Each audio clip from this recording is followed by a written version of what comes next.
大家好，見到我 Gloria 又知道係 Bitstudy Channel 嘅時間啦。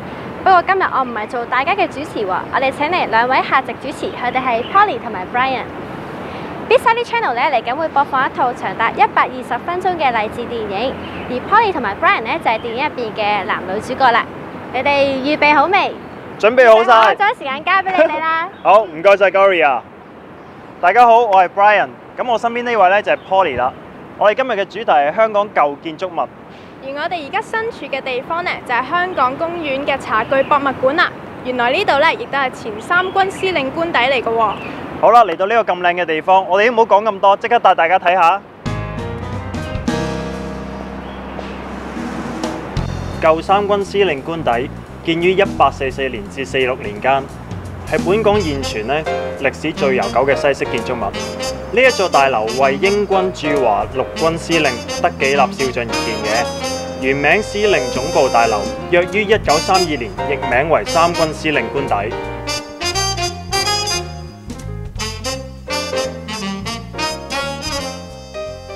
喺1846年至1978年期間，除咗喺日治時間被日軍佔用之外，其他時間呢都係用作駐港英軍總司令嘅官邸同辦公室大樓嘅。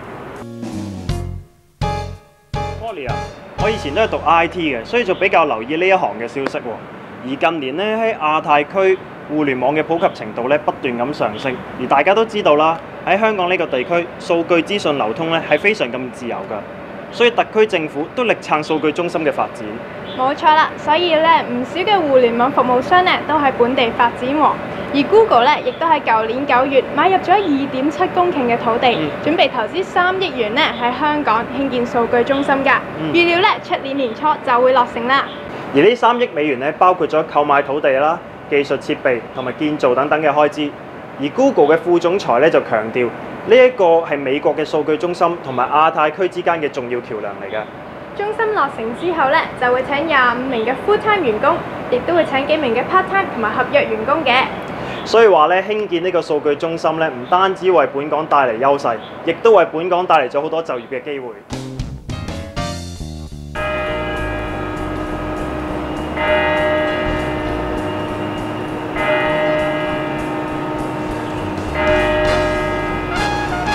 哇！呢度唔單止靚啊，仲有種莊嚴嘅味道，果然係終審法院啊！咁你又知唔知呢度前身係咩呢？等我話俾你知啦。其實呢度係前法國外方傳道會大樓嚟㗎，坐落於中環炮台里裏邊，建立於1917年。前身呢就係昔日嘅拱北樓，大樓樓高3層。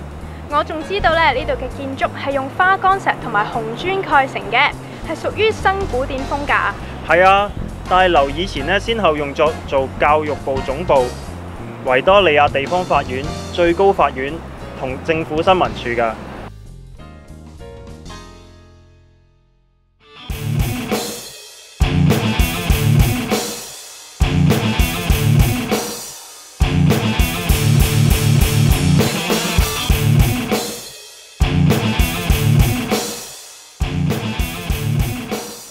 喺香港興建數據中心咧，真係冇錯㗎，因為而家嘅人咧對於網絡嘅需求越嚟越大啊。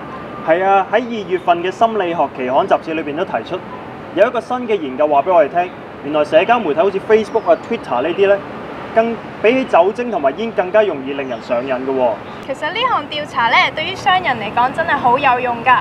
既然調查已經指出大部分嘅成年人咧對社交網站都上晒癮啦，咁佢哋只需要將自己嘅 logo 同埋廣告擺喺社交網站上面，咁就可以增加曝光率，慢慢就會好多人認識啦。我講得有冇錯啊？完全正確。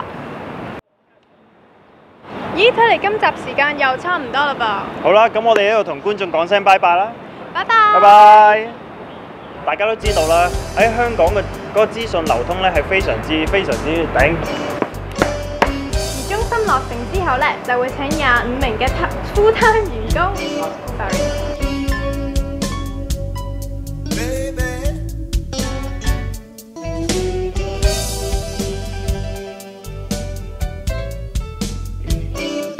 係啊，調查亦都指出，就抵抗慾望嘅意志力。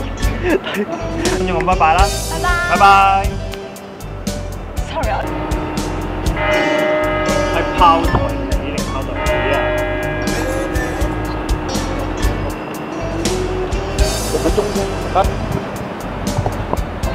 終審法院 voice over 評分 action。哇！呢度唔單止靚啊，仲有種莊嚴嘅味道，果然係終審法院啊！咁你又知唔知呢度前身係咩呢？等我話俾你知啦，其實呢度咧就係前法國外方傳道會大樓嚟嘅。好。